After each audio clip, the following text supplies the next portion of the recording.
Hello and welcome to Real Chat. I'm Mark. And I'm Sophie. And today we are reviewing How to Make a Killing. Is it worth your time, or is this a poor investment that fails to pay out?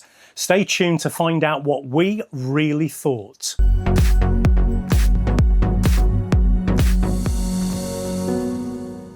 How to Make a Killing follows Beckett Redfellow, played by Glen Powell, a working-class man disowned at birth by his ultra-wealthy family. Raised by his mother, Beckett grows up believing he has a rightful claim to the family's vast fortune. By the time we meet him as an adult, his life isn't exactly going to plan. He's stuck, he's frustrated, and that's when he decides to do something extreme. His solution is simple: murder all the relatives standing between him and the billions. As he climbs the family ladder through a series of calculated killings, Beckett builds a new life, but the deeper he goes, the more complicated things become. FBI agents start showing up, relationships start fracturing, and once blackmail enters the picture, things take a dangerous turn. So, Sophie, the premise of this film sounds really good. Was it any good? What do you reckon? Well, I'm going to start off with the positives, I think, about this film. Okay. Before I get into any stuff I didn't like. I think that the film was quite entertaining. There wasn't a time where I was bored during the film. I quite enjoyed going out to the cinema and watching it. And there were plenty of moments where, you know, I thought was funny or I laughed at. So I would definitely give the film credit for that. Other than that, I don't think the film did a good enough job at exploring a lot of the themes that were in it. A lot of the times it felt kind of unfinished or not in-depth enough. It felt quite soulless as well. And it was just filled with cliches and dialogue that you only see in films, completely unnatural. I didn't feel immersed in the film at all. But, you know, at least it was entertaining. I agree. I think it was entertaining. I thought there were some great shots, like when the guy jumps out the helicopter into the swimming pool. Sure. And the cinematography was lovely. For a night out, it was reasonably entertaining, you know. I felt entertained. However, I didn't feel that this was a sharp enough comedy. It's kind of like, it is based on the original Kind Hearts and Coronets from 1949, the Ealing comedy, which is darker and certainly funnier than this film. And I think the problem is this film just fell between so many stools. Mm-hmm. It wasn't funny enough to be a comedy.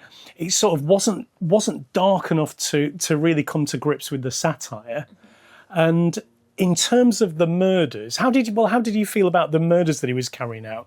I felt that they were very boring. There was no, risk to them. I felt like he was doing everything with ease, and he constantly was getting the easy way out, and I felt like there were no stakes whatsoever. There was some things with the FBI agents and the blackmail, but I feel like most of the time when they had those scenes, it was just to be it was as if they were like, wait, I don't think this is intense enough. We need to add something.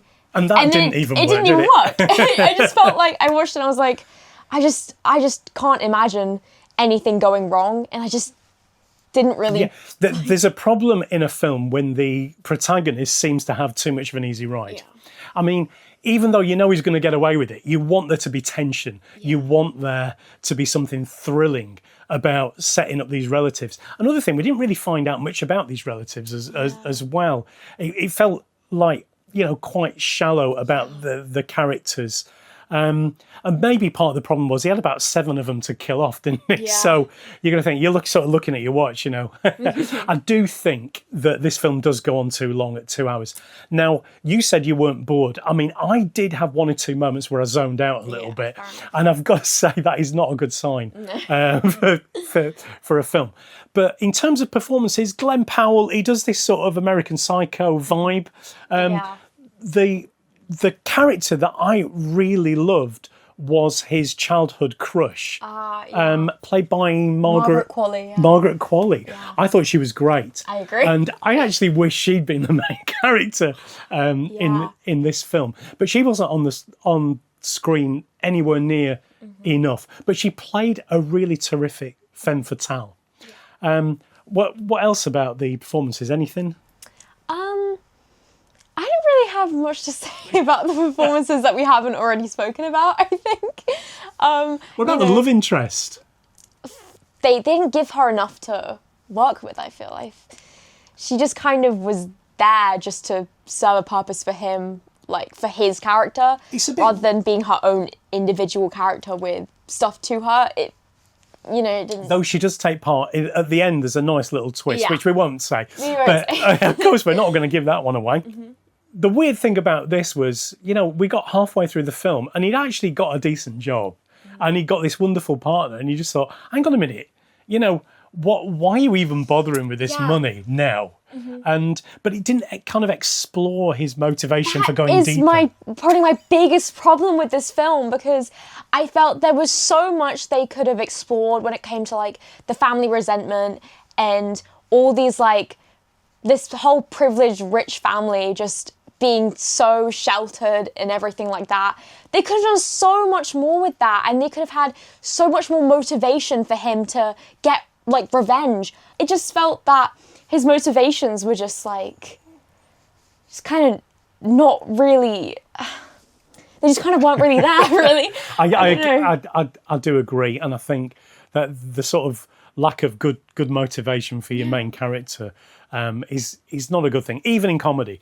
But we've seen when we came out, we said, we've watched Parasite recently, and of course, No Other Choice. No Other Choice. We have a review on that. Please have a look at that. Mm-hmm. No Other Choice does this so much better. The satire is amazing. The stakes are incredibly high. Yeah. And same with Parasite in terms of this sort of rich versus poor theme that's going on here as well. Again, that has much more edge to it. You felt that this film really lacked edge. It was kind of really soft and kind of tonally, didn't know what it was aiming for. Yeah, and I feel like, again, when you compare it to those films as well, the main character, Beckett, he seems to be an expert in this from the start. But, when you have like No Other Choice and Parasite, they're clumsy, they mess up. And that's what I liked about that, because it was like tense. I was like on the edge of my seat. But in this film, I was like, he's just getting away with everything. And he's committing murders in broad daylight, and you just think, oh, right, okay, fair enough. Yeah. Next. Yeah, exactly. Right then, so it's time to do the scores. Okay, here we go. These are our scores for How to Make a Killing. Go. Okay, Sophie, I gave it a 5. What did you give? I gave it a 6. You gave it a 6. Yeah. Oh, that's pretty good. Mm-hmm. Okay, so despite our reservations, it wasn't a bad night out, was it? I agree. But maybe you might want to watch this on Netflix when it comes out and avoid paying out for a cinema ticket, perhaps. Well, thank you for making it this far. And if you've got this far, please subscribe. We really appreciate it. But thank you very much. See you later. Goodbye.